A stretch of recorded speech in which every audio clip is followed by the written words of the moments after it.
Tracy McElfresh here.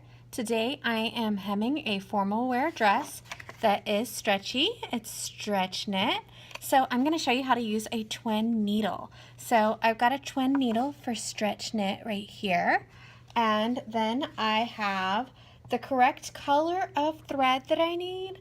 I only had one spool of thread, so I cheated. I filled up a bobbin halfway full. And I put the bobbin on one spool and I put a regular, the same thing on the other spool.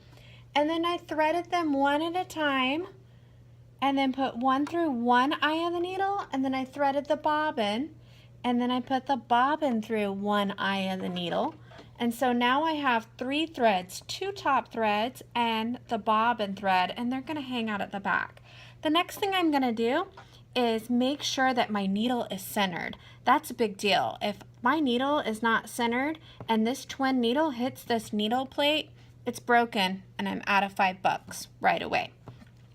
The next thing I want to do before I actually sew on the dress, I want to test it and see if I can mimic their stitches. So I'm going to take the scrap that I cut off from the hemline and I'm going to put it underneath my machine. And for my very first stitch, I am going to hold the threads back with my finger just for the very first stitch so that they don't come up and ball underneath and make a little nest. Now, just a few inches, and then I'll stop, pull it out, and I'll see how mine look compared to theirs. Now mine look really good, except for mine are a lot longer than theirs. So that's when I need to go in and shorten my stitch length. But I've got a pretty good mimic. I think they must have used a 2.5 and I have it at 3. So I can go ahead and do that. Take this off, I can throw it away. I know that my stitches look good. I'm not skipping stitches. They're about the right length, so I'm going to go ahead and make them 2.5. I'm going to grab the dress and we are going to get started. So I've got the dress right here. I have went around and pinned everywhere where it hit the floor. She wants it to hit the floor exactly. So I've got my pins in there, and then I cut about 1/2 inch to 1 inch underneath. Then I'm going to simply take and fold the fabric, because this is stretchy, it doesn't fray. Fold it where the pin is. That's where it hit the floor. She wants it to hit the floor. So I'm going to take my pin out and I'm going to put it back in that space. I'm going to continue to do this all the way around the dress. That's where she wanted it to hit. I'm going to take that out. I'm going to pin it.